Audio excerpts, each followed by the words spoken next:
भट्टी साहब, इमरान खान का ये डिसीजन कि इस मौके पे केपी का वज़ीर आला चेंज किया जाए, आप उसको कैसे देखते हैं? Number one.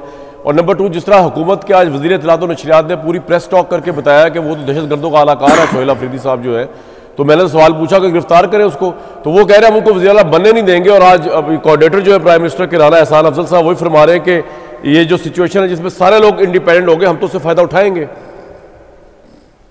PTI के सारे लोग इंडिपेंडेंट होंगे। जी पहले मेरे भाई, सबसे पहले तो इलेक्शन कमीशन को सलाम करने दीजिएगा। इलेक्शन कमीशन को दोनों हाथों से सलाम।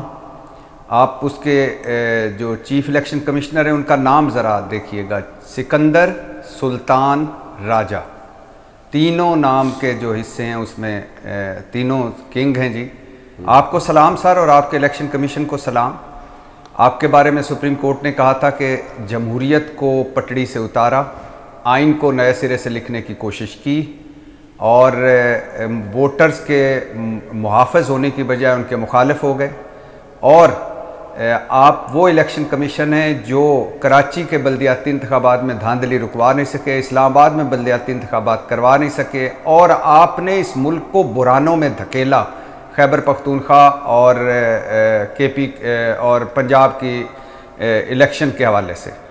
तो आपको सलाम। आज आपने बड़ा बर वक्त ये फैसला किया कि सारे आज़ाद हैं। अगर आप ये भी फैसला कर देते कि ये आज़ाद भी हैं और अब ये मुस्लिम लीग नून का हिस्सा बनेंगे, तो मैं इस वक्त PTI वाले भी सलाम कर देता और मैं इनको सलाम कर देता कि राना साहब आपको मुबारक हो। जिस तरह भीख में, खैरात में, माले गनीमत में, माले मसरूका में आपको मखसूस नशिस्तें मिली, इसी तरह आप ये भी ले लें।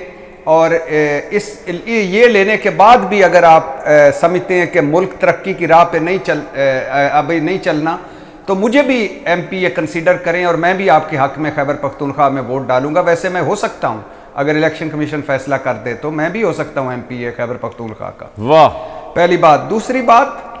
दूसरी बात, एक बड़ी कुर्सी पे एक शख्स बैठा था जिसका नाम था काजी फायज ईसा। स्यातरीन हरूफ में उनका नाम लिखा जाएगा। ये किस्सा उन्होंने छेड़ा था। उन्होंने बल्ला छीना था पाकिस्तान तहरीक इंसाफ से, पाकिस्तान की सबसे बड़ी सियासी जमात से, और आज तक हम उसी रोलों में पड़े हुए। उसके बाद इलेक्शन कमीशन आया सामने, और उसके बाद 8-5 की तनासब से मखसूस नशिस्तों का फैसला हुआ, जस्टिस मंसूर अली शाह और बाकी सारों का। 4 मरतबा सुप्रीम कोर्ट ने कहा और इलेक्शन कमीशन ने नहीं माना, और उसके बाद जो सारा कुछ झगड़ा हो यहाँ तक पहुँचा। अब आ जाइए, ये मुल्क बड़ा जरखेज मुल्क है। यहाँ 34 साल बाद पता चलता है कि एक हाई कोर्ट के जज हैं जस्टिस तारिक जहांगीरी, उनकी डिग्री जाली है। 34 साल बाद वो वकालत करते हैं और डिग्री का पता नहीं चलता। वो अहम ओहदों पर रहते हैं जुडिशल, डिग्री का पता नहीं चलता। वो जज बनने के लिए आ जाते हैं, डिग्री का पता नहीं चलता। वो कंफर्म हो जाते हैं जज, डिग्री का पता नहीं चलता, और अचानक पता चल जाता है कि उनकी डिग्री जाली है। और अब अचानक पता चल गया है कि ये बंदा दहशत गर्दों का सहूलतकार है। ये MPA बना, पता नहीं कि क्यों नहीं पता चला कि इसको ख़त्म करवाया जाए। ये मुआवन बना अली मीन गंडापुर का, पता नहीं चला। ये फुल वजीर बना अली मीन गंडापुर काबीना का, पता नहीं चला। अब अगर ये नामजद हुआ है तो अब पता चला कि ये दहशत गर्दों का सहूलतकार है। जो भी दहशत गर्दों का सहूलतकार हो, अता तारड़ साहब उसके सबूत दें। वो जो दहशत गर्दों का सहूलतकार है वो हम भी उसके मुखालिफ हैं। आज भी शहीद हुए हैं जवान, आज भी एक मेजर साहब शहीद हुए हैं। गुज़श्ता रोज एक कर्नल साहब और एक मेजर साहब और 11 शहीद हुए। उन सारे शहीदों को सलाम और उन सारे उनके फैमिलीज को सलाम। लेकिन भाईजान, आप करेंगे क्या? आपने समझा क्या हुआ है? आपने तो एक लॉटरी लगाई हुई है। किसी का मैंडेट वो हमारा हुआ, किसी की मखसूस नशिस्तें वो हमारी हुई, और अब अगर खैबर पख्तूनख्वा में 2/3 अक्सरियत है पाकिस्तान तहरीक इंसाफ को, तो हम बनने नहीं देंगे। भाई, किस तरह बनने नहीं देंगे? कैसे बनने नहीं देंगे? क्यों बनने नहीं देंगे? आप कौन होते हैं ना बनने देने वाले? आपका क्या है? कौन सा आइन, कौन सा कानून आपको ये राइट देता है? कौन सी आपकी डब्बाबंद जमहूरियत ये राइट देती है? किधर गई आपकी वो डब्बाबंद वोट की इज्जत? वो कहाँ गया? एशिया के सबसे बड़े लीडर जो हुआ करते थे नवाज शरीफ साहब, वो कहाँ है आजकल? चलो उनको तो नहीं भूली होंगी यास्मीन राशिद साहबा, लेकिन कभी चेहरा नुमाई करवा दें। बता ही दें कि भाई इस मुल्क में क्या हो रहा है और कहां जा रहे हैं और कैसे हो रहा है। आपने ये आज आजाद दे दिया तो इससे क्या फर्क पड़ेगा? खैबर पख्तूनख्वा में अगर आपने हुकूमत बना दी तो क्या फर्क पड़ेगा? पहले भी मरकज में तो आपने बनाई है, पंजाब में भी आपने बनाई है, आजाद कश्मीर में बनने दे भट्टी साहब, क्या फर्क पड़ता है? भी आपने चेंज की, क्या फर्क पड़ा है? तो बनने दे।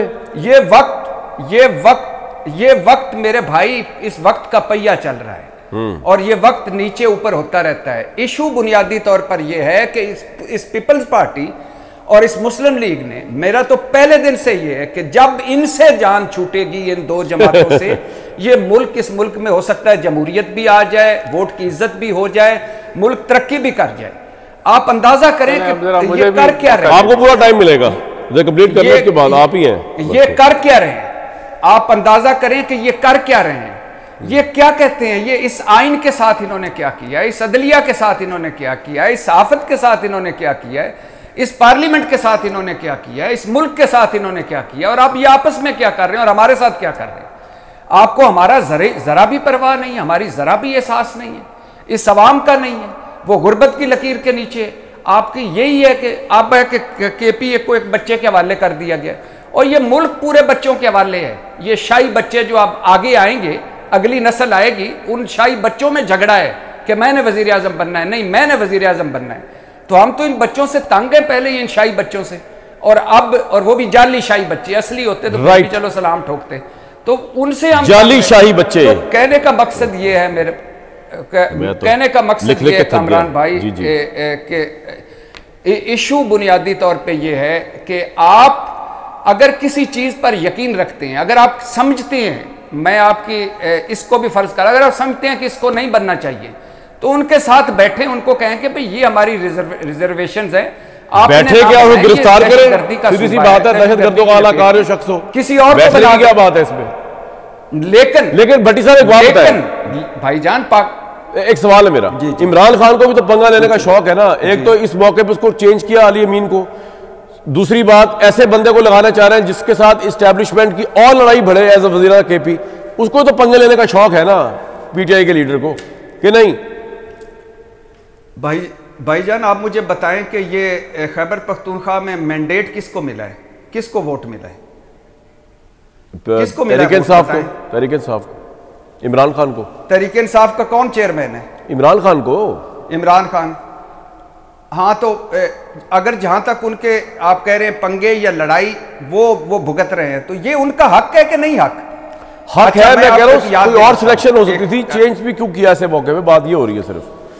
बहरहाल ये तो मेरे ज़हन में क्या नहीं किसको बनाए, मेरा मतलब मुझे राना साहब को MPA बना के उधर बना दें, क्या करें, मतलब बताएं क्या करें? मैं ये नहीं कह रहा। अच्छा, एक आखिरी बात मैं करना चाहता हूं, एक आखिरी बात करना चाहता हूं कि कल एक और वजीर को मैं सुन रहा था और एक दो हमारे बड़े दिग्गज किस्म के सहाफी जो थे, एंकर, उनको भी सुन रहा था। वो क्या फरमा रहे थे, एक सजा याफ्ता आदमी किस तरह एक वजीर आला बदल सकता है, और ये वो दिग्गज किस्म के हमारे सहाफी एंकर और वो जो वजीर साहब हैं, मैं हैरान रह गया उनकी, जब पूरी काबीना नवाज शरीफ साहब के पास लंदन पहुंचती थी और कानून के मुताबिक वो भिगौड़े भी थे और मुजरम भी थे, और पूरे वजीर ममनून हुसैन सदर, ठीक है, उनसे मशवरा करने जाते थे, ठीक है, काबीना वहां पहुंची होती थी। उस वक्त जमहूरियत की फतह थी, उन मशवरों में किससे मशवरा करने जाते थे? सर पॉइंट आ गया, उस वक्त कानून के मुताबिक मुजरम भी था और भिगौड़ा भी था। पॉइंट आ गया सर।